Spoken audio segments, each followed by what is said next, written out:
चतमो चिन प्यालन चाय हतो कल मरुन छुम चतमो चिन प्यालन चाय हतो कल maroon छुम पेमो Rap बदनास hi Channo my मशनी पेमो Rap बदनास hi Channo my मशनी करियो मज जिगरस जाय चन्नो माय मशनी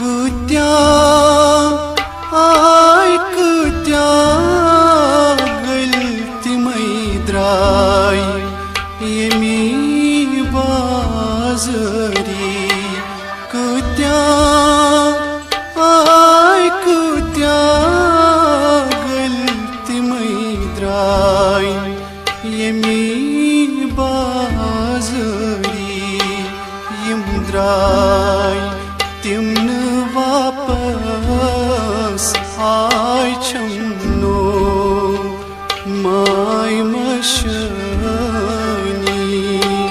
यमद्राय तिमन वापस आय चन्नो माय मशनी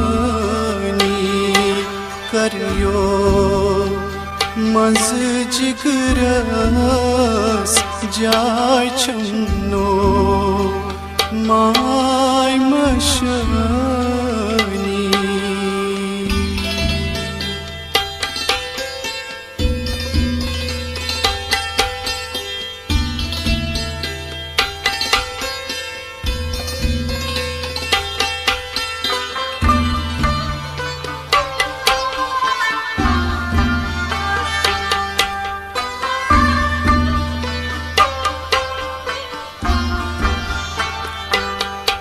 सकम्यू सोने तपनई दाय में कनी छुख रोशनी सकम्यू सोने तपनई दाय में कनी छुख रोशनी रोशनस चुम्न पोषण पाय चन्नो माय मशनी।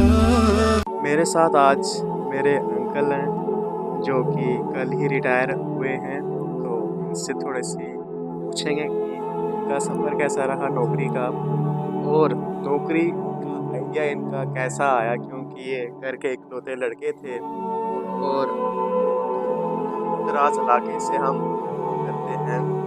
और इनसे आज जानेंगे कैसे ये नौकरी में शामिल हुए और ये नौकरी का सफ़र कैसा रहा। मैं बहुत बहुत शुक्रगुजार हूँ आप लोगों का कि आप माध्यम से जो कहाँ से आया, कहाँ ठहरा, कहाँ जाना है, कहाँ गए, ये आपकी माध्यम से। मैं डिस्ट्रिक्ट डोडा तहसील बिंदु इलाका बगीचा का रहने वाला हूँ। मैं माँ बाप का इकलौता बेटा था। हमारी ज़मीन भी थी, जायदाद भी था, रोटी टुकड़ा भी था, सब कुछ था। लेकिन दिल ने किया कि नौकरी सरकारी करेंगे, अच्छी बात है। सरकारी नौकरी, सरकार की खिदमत भी आती है तो हमारी अपनी मेहनत भी बनती है। मजदूरी मिलती है, सरकार मजदूरी देती है। तो मैंने एक इंटरव्यू दे दिया डिस्ट्रिक्ट डोडा को, उसमें मैं नहीं क्वालिफाई कर पाया। फिर उसके बाद दूसरा इंटरव्यू साल के अंदर दे दिया, उसमें मैंने क्वालिफाई किया। फर्स्ट ज्वाइनिंग रिपोर्ट मैंने डिस्ट्रिक्ट रजौरी में डाली। वहाँ पर जो एसएसपी साहब थे, वहाँ उसने दोबारा इंटरव्यू क्वालिफाई किया। हो सके आप किसी गलत तरीके से आए, हो सके आप क्या करोगे, कैसे आए। फिर हमने दोबारा इंटरव्यू दे दिया, वो भी क्वालिफाई किया, फिर उसने आगे। उसके बाद 4-5 साल हम वहाँ रहे। 4-5 साल के बाद जम्मू ट्रांसपोर्ट, वहाँ भी ईमानदारी से काम किया। जहाँ भी किसी ने जाना है, जो भी कोई सरकारी मुलाजिम हो या प्राइवेट नौकरी हो, ईमानदारी सबसे बेहतर चीज़ है। अगर ईमानदारी से ही गड़बड़ हुआ तो आगे चलना उसके लिए बड़ा मुश्किल। ये अंकल मेरे सिपा से ऑफिसर प्रमोशन इनको मिली, और हम जानेंगे इनका ये सफ़र कैसा रहा, एक सिपाही से ऑफिसर रैंक तक पहुंचने का। सिपाही से ऑफिसर तक पहुंचने का ये है सबसे बड़ी चीज़ जो है ईमानदारी। उसके बाद मेहनत से काम करो, लगन से काम करो। चाहे सरकार कहीं किसी भी जगह रखे तो वहाँ मेहनत, लगन, घबराना नहीं। अगर घबरा गया आदमी तो रह गया। मैंने कई रातें अकेले ने काटी, कई रातें अकेले ने काटी है, कहीं डेड बॉडी के पास, कहीं कहाँ। अगर मैं वहाँ खिसक जाता मेरी नौकरी पर ब्लेम लगता, तो कल मैं प्रमोशन नहीं कर पाता। इसलिए एक प्रमोशन वही मैं अपनी कहता हूँ, ईमानदारी, लगन, मेहनत से काम तो मुकद्दर उसका साथ, क्यों नहीं वो आगे बढ़ेगा। मैं सिपाही भर्ती हुआ, एएसआई रिटायर हुआ, मेरी एज बराबर आई, मैं नौकर तक चला जाता। मेरी मालिक ने अच्छा ही रखा आज तक। अंकल जी, मुझे एक बात बताओ, जिस टाइम आप सिक्योरिटी में पुलिस में लगे थे, तो आप उस टाइम मिलिटेंसी रूज पे थी, तो ऐसा कोई मुझे किस्सा बताओ कि एक्सपीरियंस जो किया हो आपने मिलिटेंसी में। उस टाइम मिलिटेंसी बहुत थी और आप एमपी और एमएलए के साथ सिक्योरिटी में भी थे, कुछ किस्सा? हाँ, एक किस्सा है जो मेरी ज़िंदगी में ज़बरदस्त किस्सा रहा है, जिसमें मेरे घर वाले तमाम घबरा गए थे। 5-6 बजे खाना खा रहे थे, रेडियो पर खबर आ गई कि फलानी जगह ब्लास्ट हुआ। अरे ये सुनाऊंगा मैं। तो उन्होंने खाना छोड़ दिया कि हमारा लड़का भी उस काफिले के साथ था। तो अब क्या खाओगे, अभी खबर आएगी कि भाई कितने मार के, कहाँ है, क्या क्या नाम है। तो हम जा रहे थे एक बार, जिसमें एमपीज और एमएलए साहिबान थे। तो आगे खैर किश्तवाड़ से दूर आगे जाकर छात्रू साइड एक जगह है, उस छात्रों के एरिए में ब्लास्ट हुआ, बहुत ज़बरदस्त ब्लास्ट हुआ, जिसमें हमारे एक डीएसपी साहब थे, शायद मुश्ताक साहब, रजौरी के रहने वाले थे, किश्तवाड़ उनकी ड्यूटी थी। उसके साथ 6 और पुलिस वाले ब्लास्ट में वहाँ मारे। फिर जो ही हम गाड़ियों से उतरे, वहाँ तक, उस जगह तक पहुँचने की कोशिश की, एक ब्लास्ट और हो। फिर इतनी देर में हमारे एमपी साहब, हमारे एमएलए साहब वापस की तरफ मुड़े, तो मैं उनको गाड़ी में बिठाकर और उन एमएलए साहब की गोद में बैठा। तो क्यों बैठा? कि भाई मुझे सीट नहीं थी, ये गर्ज नहीं था कि गोली अगर आगे मिलिटेंसी होगी, कोई ब्लास्ट आएगा, गोली बजेगी तो मुझे बजनी चाहे, न कि मेरे वीआईपी। खैर आगे आकर कहीं वो उनके लिए चापर आ गए, चापर पे चले गए, जम्मू लाया गया। हम बाकी जो फौज थी या सिपाही थे या गार्ड थी। अंकल से मेरा आज का आखिरी सवाल, जे.एंड.के पुलिस के जो जितने भी एस्पायरेंट्स हैं, उनके लिए क्या क्या बोलते हैं मैसेज दें कि वो रिटन क्वालिफाई करें और फिजिकल पास करें, तो आगे जाके वो कैसे नौकरी करें?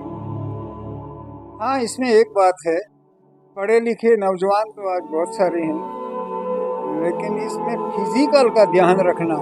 हार्ड वर्क हमेशा अपने घर में करो, मेहनत करो, कहीं सिटी में रहने वाले हो, दौड़ भाग करो, जिस्म को फिट रखो। ये ज़रूरी नहीं है कि पुलिस के ही काम आ जाए, ये और भी कामों में आ जाता है।